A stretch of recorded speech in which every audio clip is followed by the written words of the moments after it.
Welcome aboard FreeDive with Seapoint Digital, your go-to podcast for deep dives into the world of digital marketing. I'm Kristy. And I'm Anna Lynn. Your hosts navigating through the currents of growth, strategy, and innovation in the digital realm. We're going to talk. We're going to laugh. It's going to be a good time. Let's dive in.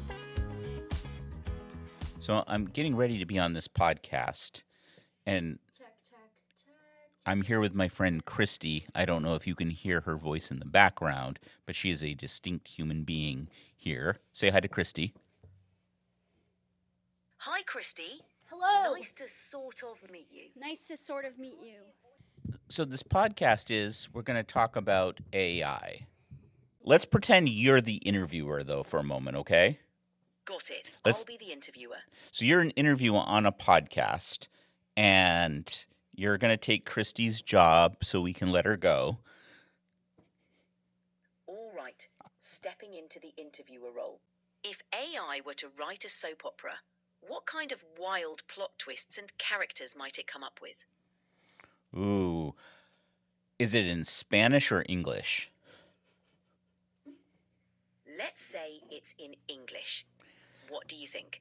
I think it's going to be about somebody who gets a brain tumor, but then they find out that it's actually the person's identical twin, and that person's identical twin has also been using AI art to catfish his ex-wife.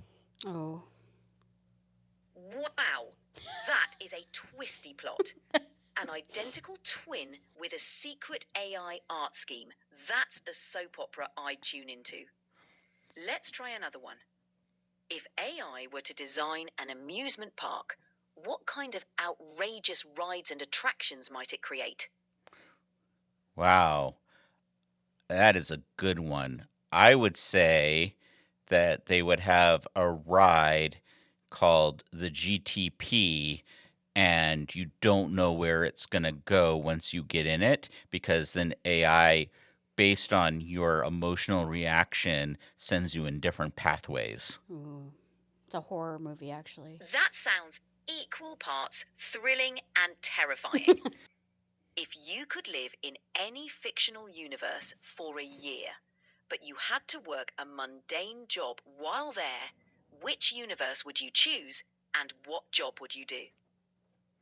Ooh. I think I would go like to Star Trek, and then I would have to be like a janitor on a spaceship. Star Trek is a fantastic choice. Even as a janitor, you'd get to explore strange new worlds, encounter diverse species, and witness incredible technology in action. Plus, you never know when you might be called upon to save the day. Ready for another question? Yes. Or need a moment? Okay, here's another one. If you could invent a new holiday, what would it celebrate, and how would people commemorate it? I think I would Take create the day after the Super Bowl as a holiday, and everybody got it off because everyone's up late that night before anyways. So like if you made it like a holiday weekend where everyone got the day off from the Super Bowl, I think it would be very popular. That would be a hugely popular holiday. Super Bowl Monday would give everyone a chance to recover from the big game, and it would turn Super Bowl Sunday into an even bigger celebration. Great idea. But here we are talking about AI today, Kristy. Welcome back to another episode. Welcome back to another episode of the FreeDive Podcast. Deep today. You know what I was thinking? I was just thinking, it's funny how limited that is on asking inappropriate stuff. Oh, like yeah. the filters that are on it to prevent it from asking anything too freaky. Yes. And I, a while ago, saw TikToks where some girl figured out how to break the filters to get it. And she went through this whole tutorial of how to get it to actually break the filters. And you can do it. Do you want to do it? I don't know. But I do think it would be fascinating to get some type of AI without political correctness filters. Is that ChatGPT? That was ChatGPT. How did you get it to have that voice? So that's the native app, the native ChatGPT app, and then there's like 6-7 voices that you can use. Because in my ChatGPT app, I guess maybe I instructed it what voice I wanted. I think you may have. Are you using the official one, or are you using like a third-party one that's overlaying its own voices? It's just ChatGPT. Oh yeah, you're using the right one. Yeah. Oh. So do you go back to the same chat every time so that it knows your personality, or does it start over? Well, here's the interesting thing I've discovered recently, because ChatGPT, it's like, oh, open up a new chat, right? Yeah. For everything. Yeah. And I weirdly experienced this where I said, we were talking about something, and I forget exactly what I was asking it about, and I was like, can you expound on number 2? And it just like stopped, and it says number 2, and it like spit out something about my personal life, not about what we were talking about. From in the chat you were already in? From the chat I was in, but unconnected to anything we were talking about. It just was like, you live in York, Maine. And I was like, hold up. Like, that's not what we're talking about. And then so I asked it, I'm like, are you storing information about me? Yeah. And it said, yes. And it says, and I was like, what do you know about me? And it's like, here are 10 things. And it listed off like 10 things about chats that I've had. And one of them was like, I had jokingly, I think had like made a chat that I was joking around that Kristy was my boss in the chat. Like, and I was like role playing a situation, like would I talk to my boss about something or something along that line. And so when I asked it, I was like, what are the things you know about me? And it's like, you work at C Point Digital and Kristy is your boss.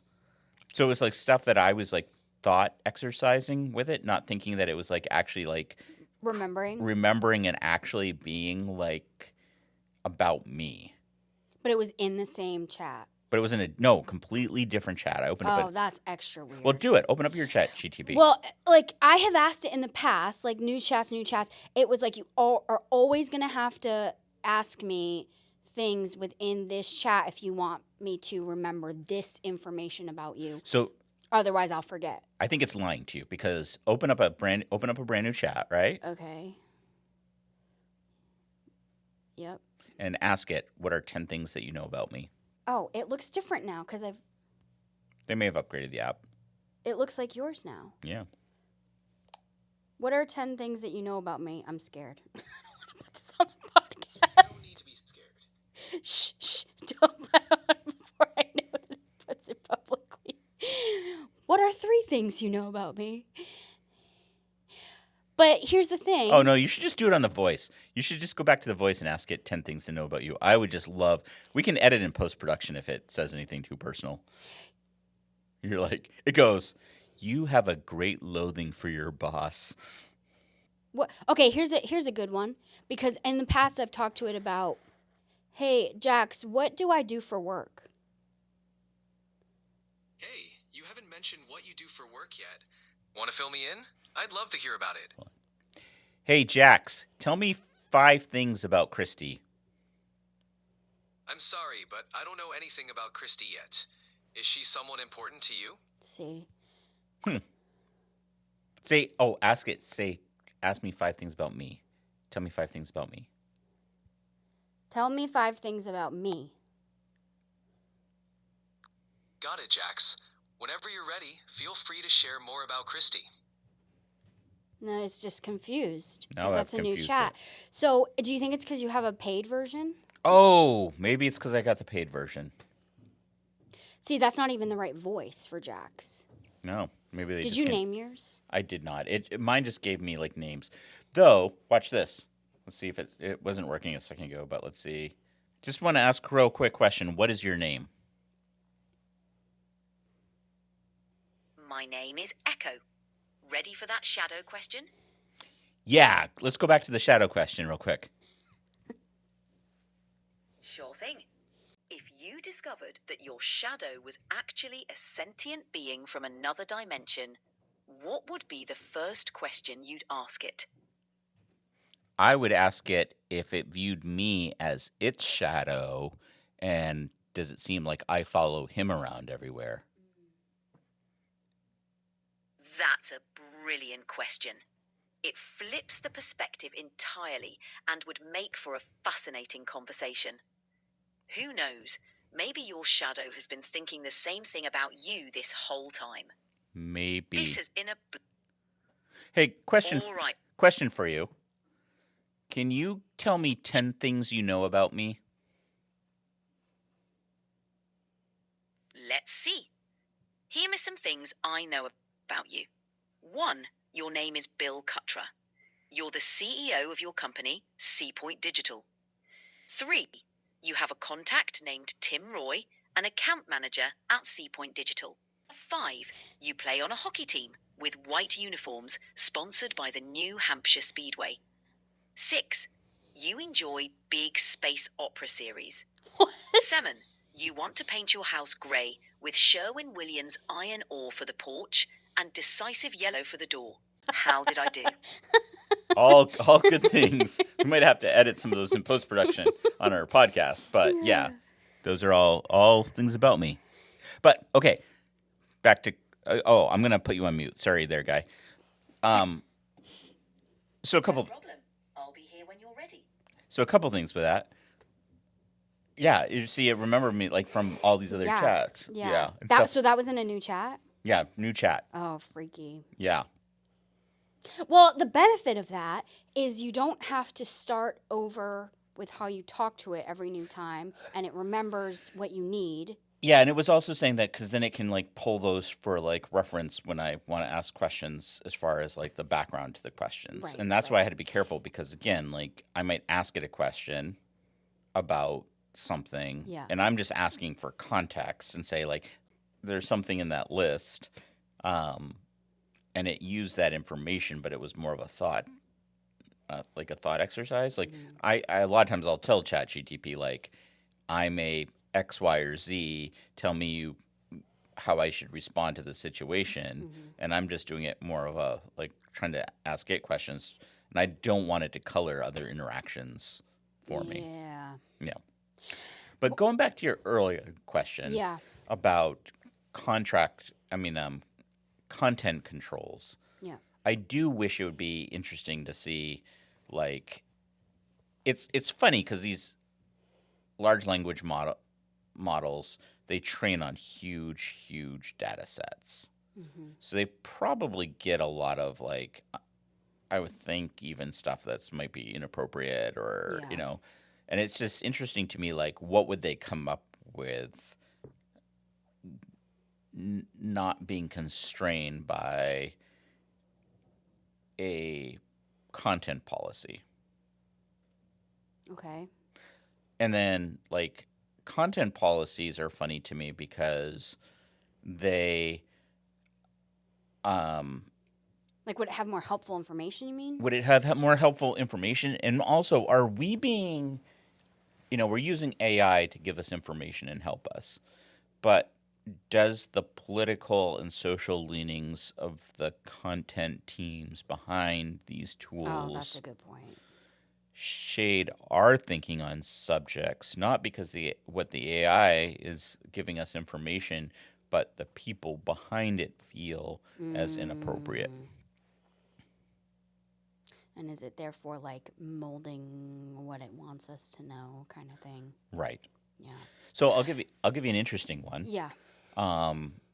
I did a picture. I'm using Leonardo AI, which I love. It's been my newest thing I've been playing around with, to the chagrin of my office staff, as I'm making pictures of them. Does that cost money? It does. Yeah, I have a yearly subscription to it. Is there a free trial? Like if people want to try it? I think there is. I think there's a free trial.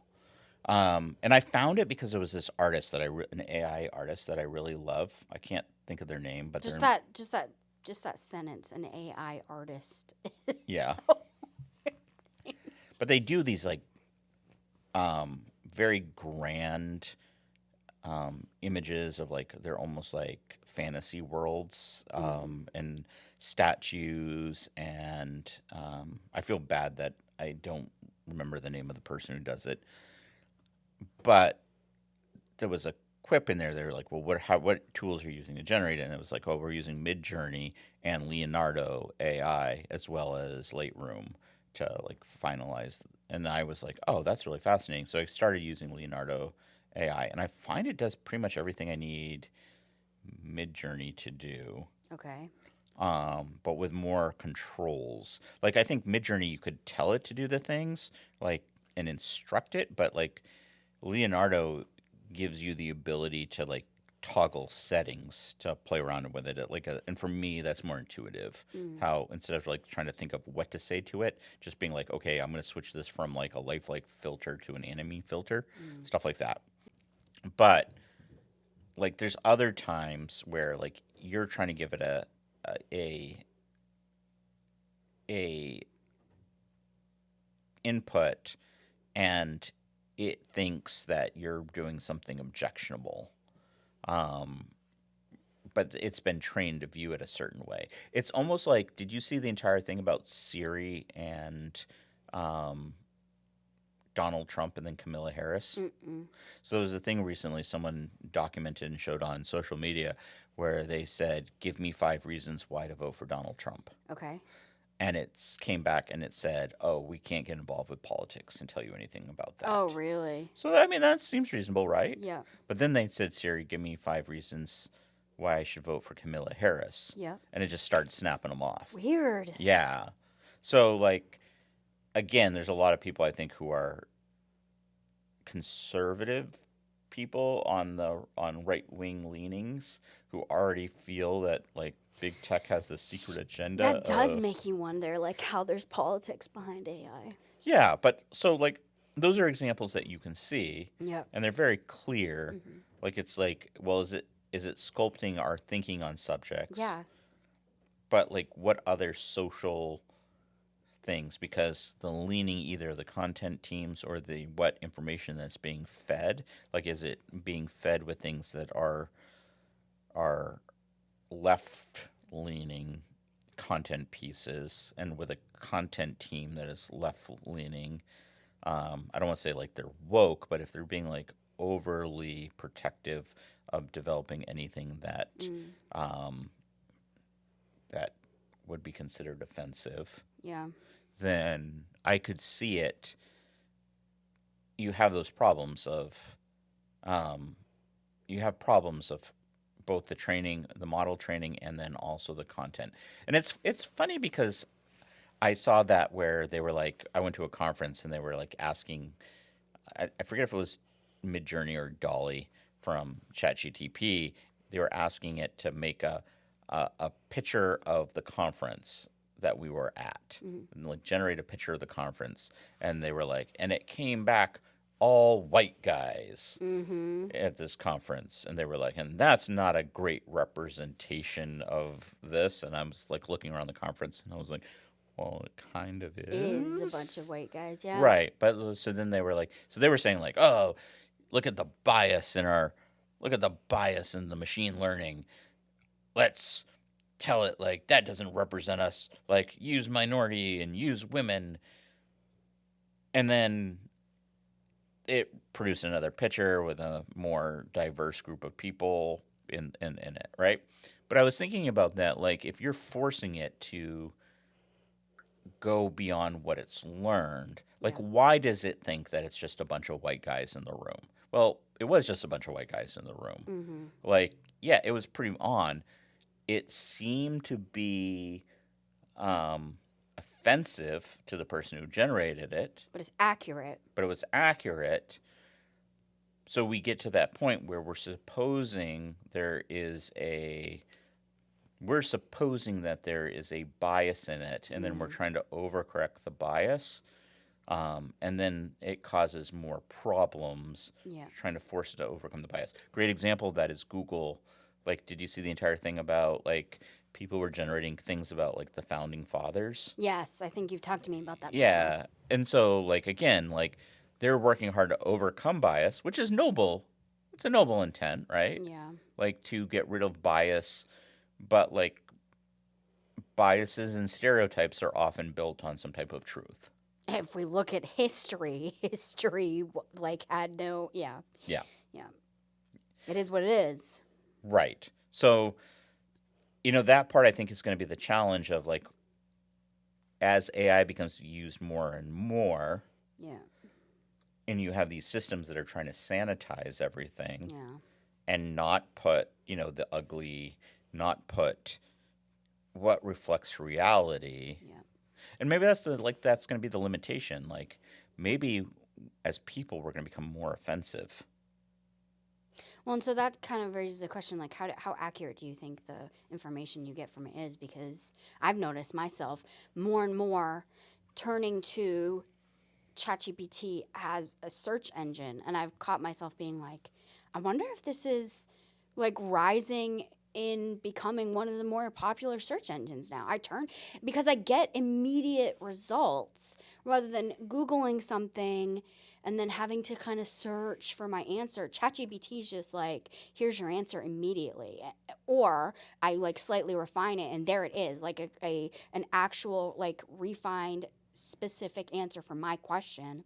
Like, do you think it's going to become one of the more popular search engines? Well, I think it is, especially because, again, I think Google and Bing have such a let's catch up to a situation versus innovate. Mm-hmm. So now you look at the vast majority of Google search results, they're just using they're basically using an LLM, whether it's Bing actually using ChatGPT or with Google, Yeah. using their own Gemini in that Yes. space. Yeah. And they're doing the exact same thing as a ChatGPT does. So it's like I do get like, why am I going to Google if I'm just doing the same thing that a ChatGPT will, and where I already have more familiarity with a ChatGPT. Right. But for me, I think it's funny because there's this rush to replace search with a AI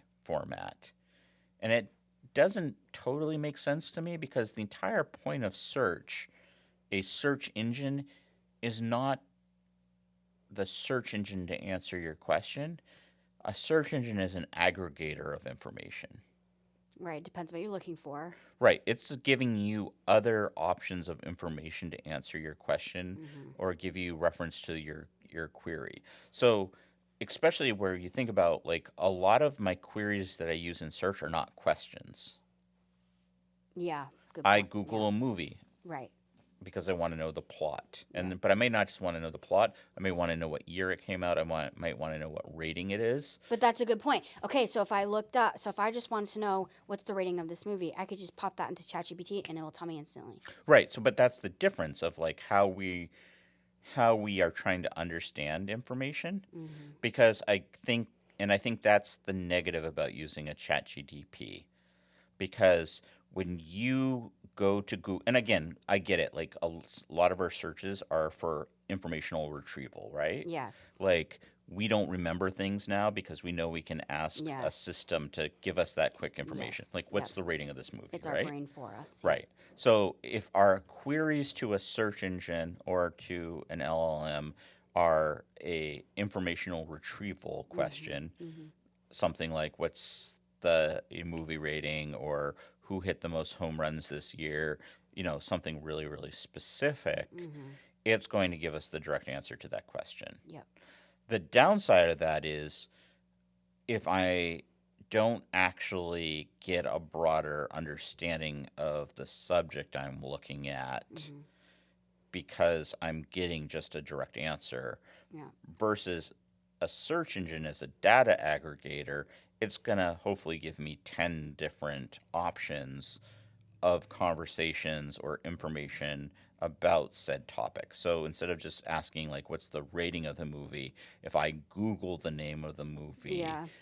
I may have been intent looking for what the rating is, but there's a lot more information that I might find valuable in context to my initial question. Yeah, so it's more like, well, is there violence in the movie? Is there sexual conduct in the movie? Whatever it is that you're actually trying to get at.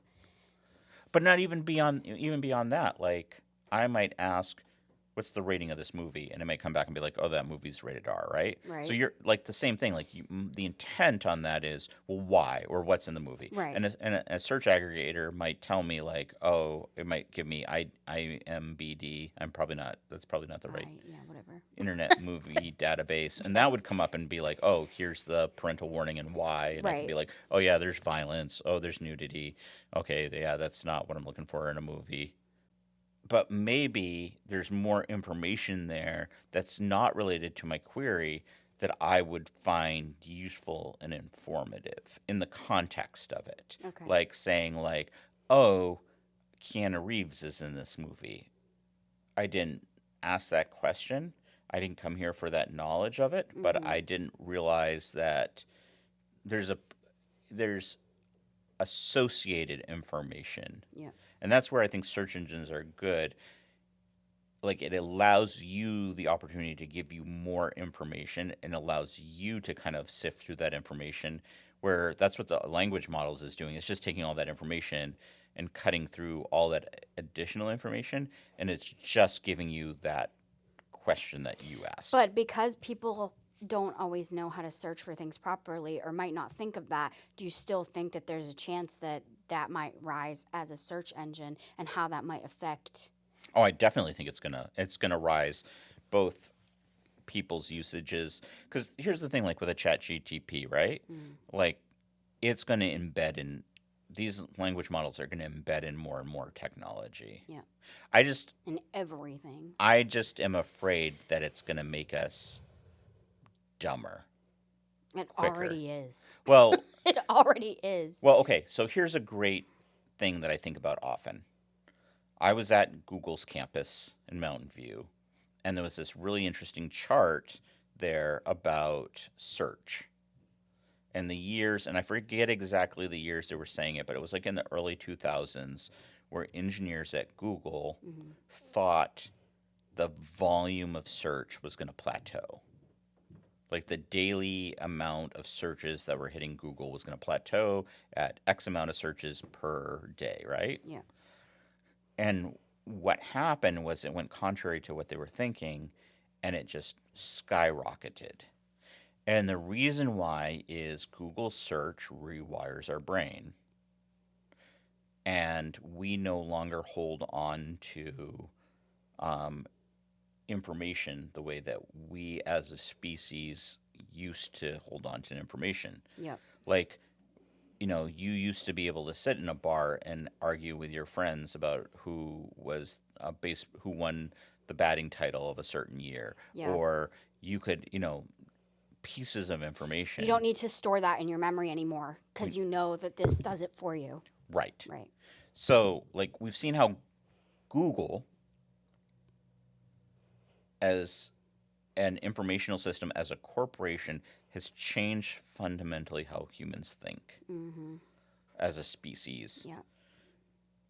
That makes me worried for what these language models are going to do for us. Yeah. Because it's no longer just saying, like, find me the information that I'm not storing in my brain. Yeah. We're now saying, like, hey, tell me what to do.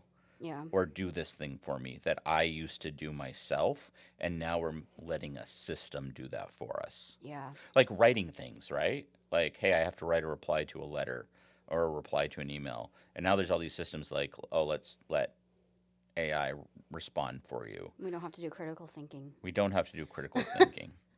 And like in working in marketing, like we see it all the time with creative. Yeah. You know, where especially like some creative is a slog, right? Some creative is very just, it's not like, hey, we're thinking of high concepts and really interesting and dynamic ad campaigns. We're advertising something that's a boring product. Yeah.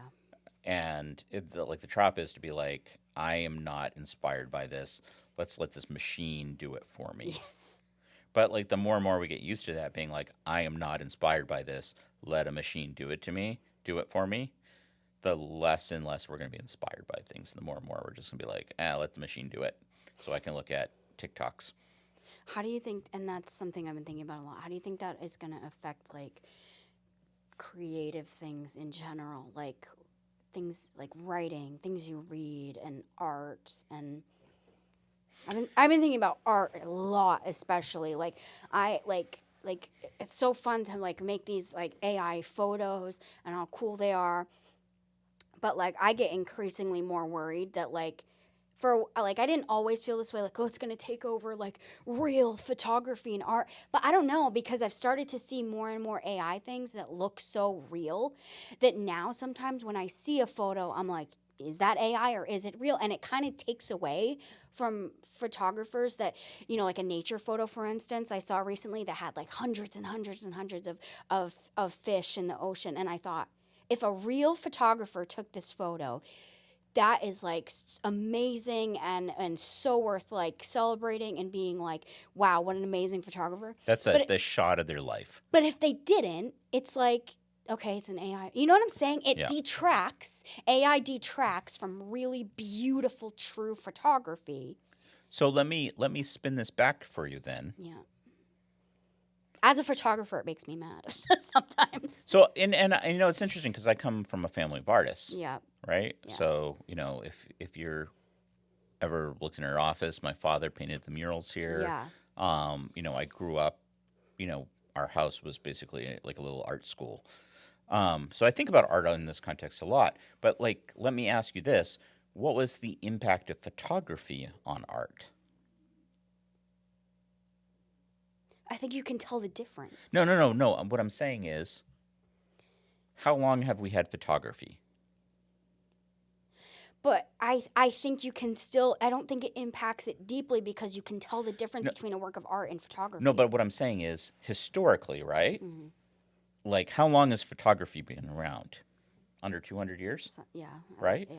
So, what was the impact of photography on art?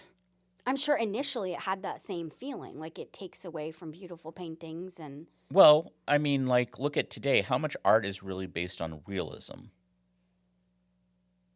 Like, versus art, like, there was far more of a movement in the 16, 17, early 1800s, like portraits, right? Mm-hmm. They didn't have photography.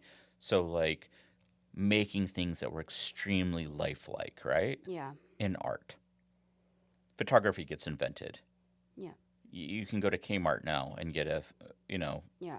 well, you can't go to You Kmart can't anymore. go to Kmart.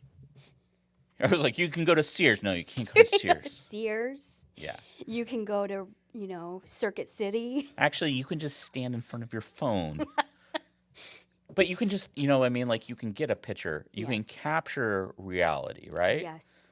So like art made a very divergent period, right? Yeah. Like it was no longer about capturing the reality of a situation. Mm-hmm. And then look at the movements of like Cubism and abstract art, and even like before that, I guess you could even say with the Impressionists, it wasn't about the depiction of the visual and capturing the visual of the reality of what it is.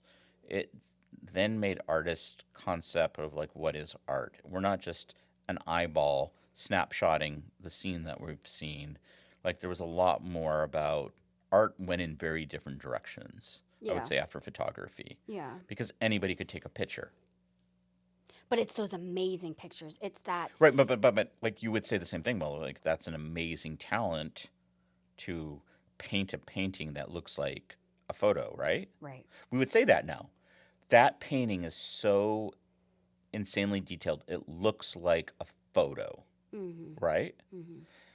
Like we are referencing a future, like a piece of technology that came along later than the means for art. Yeah. But like at that point, before photography, that would have been the greatest. That would have been the greatest example, highest Of its time. of its time. That you could make it so real, like that someone would look at it and think like it's a mirror, it's a photo. Yeah. Like that is. I'm looking at real life in this painting. Yeah. But now that when a photo can do it in seconds, Right.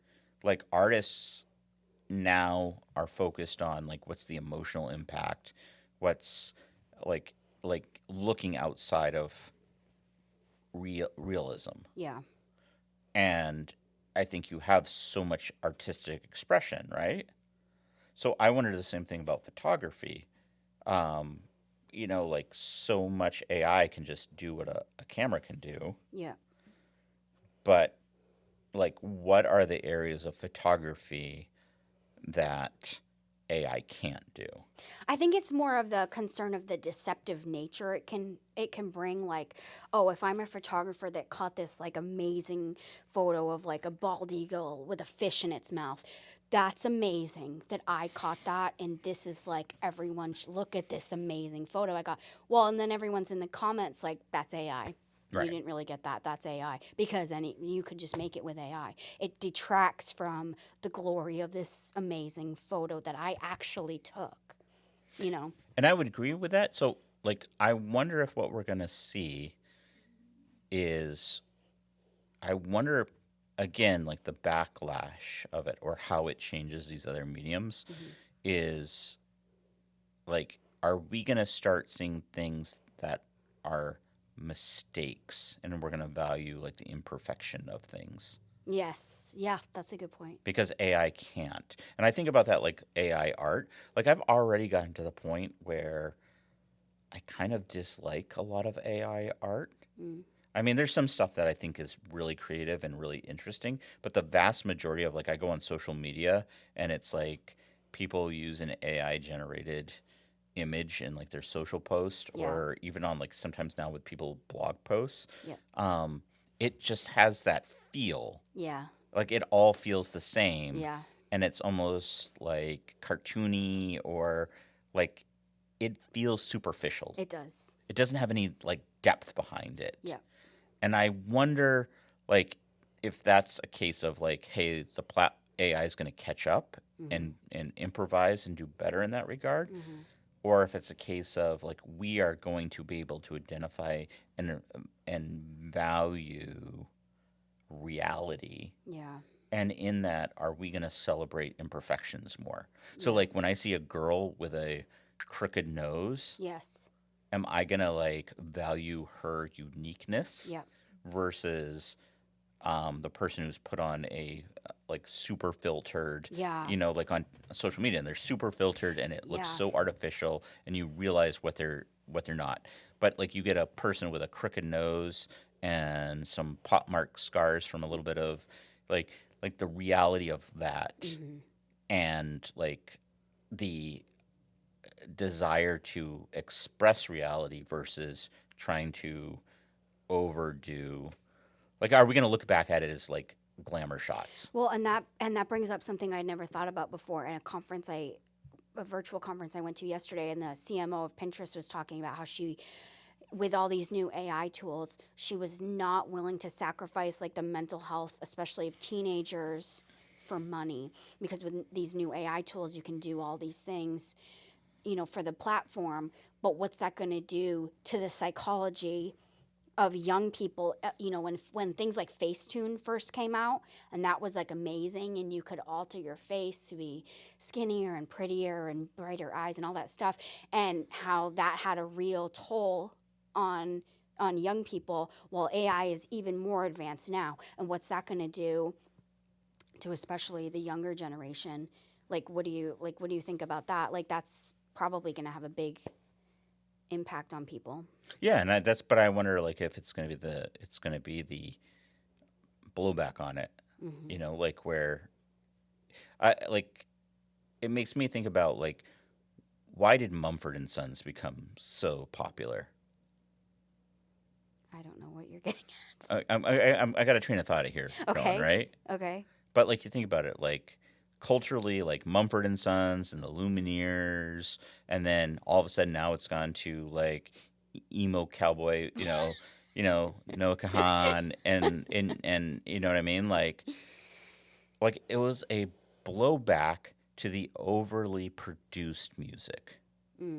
It was a blowback to the NSYNCs of the generation before and boy bands and things that were manufactured. Yeah. And people wanted to feel something that felt real. Yeah. and the music, and then and then all of a sudden you got all these hipsters, and and they're making artisanal mayonnaise and whatever. But they were projecting something from the past because they were looking for something authentic. Yeah. And I wonder about you go through periods of optimism with technology, and they're like, oh, this is great, and it's going to solve a problem, and you have these progressionary periods, but then are people going to long for what's authentic? Yeah, you think maybe there'll be a new era of... Yeah, and I think maybe you'll have Gen Z kids that are going to be far less about, they're going to look at all these face filters, and they're going to find it super cringy. Yeah. They're going to be I hope so. You look like you have a plastic bag over your face. Yes. You look like you have a clear plastic bag. The same way, okay, our mothers, well, not my mom, because my mom would never be caught dead doing this, but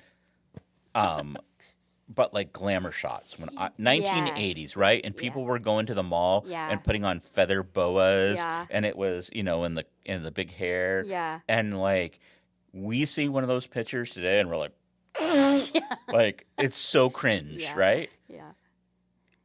And it's the context of time, and again, we know it doesn't feel authentic to us, especially if we know the person, right? And we're like, that is not that person at all. Yeah. And I think the same way, it's all these face filters and body filters and blah blah blah. We're gonna see that. The kids today are gonna see that, and they're just be like, oh, that's just silly. Yeah. There's no representation of reality there. Yeah, I hope so. I hope so. With the Come on, kids. Yeah. Come on, kids. Come on, kids. Get with it. With the opportunities that I think they'll have because AI is advancing so much, they will be able to just build a body that looks so much like them and so realistic that they could if they wanted to. Yeah. So I hope they don't. I hope they don't. Love who you are. Yeah. You look good with those couple extra pounds on you. Let's not you know get what? creepy You know what? with it. Those wayward hairs. We're not talking to minors. Yeah, oh, that's true. Yeah. If you're under 18 watching this podcast, I am not talking to you at all. As much as that might try to help your self-esteem, let's shut it down. This is in a big brother, big sister way. Yeah, big brother, big sister way. And not a creepy Bill way. Oh, my God. Yeah. But come on, kids. Stick with the authentic. We've covered a lot of topics. We have covered a lot. Hey, Echo. Yep, I'm here. So I'm getting ready to finish the podcast. So we're on the FreeDive Podcast by Seapoint Digital. And can you give me an exit summary to say goodbye to all of our listeners out there? Absolutely. Here's a sign-off for you. Thanks for tuning in to the FreeDive Podcast by Seapoint Digital. We hope you enjoyed our deep dive into the world of AI and beyond. Remember to subscribe, leave us a review, and join us next time for more fascinating discussions. Until then, stay curious and keep exploring. Couldn't have said it better myself. I couldn't have said it better myself. Till next time. Till next time. It's the end. No, it's not. There's more. There's always more. Don't be sad. You can catch our full video interviews on our YouTube channel. Come find us. And don't forget to subscribe, like, and share with your friends so that we're not sad. And follow us on TikTok. And Instagram. It'll make your day happier, promise. And we'll know if you do it. Until next time.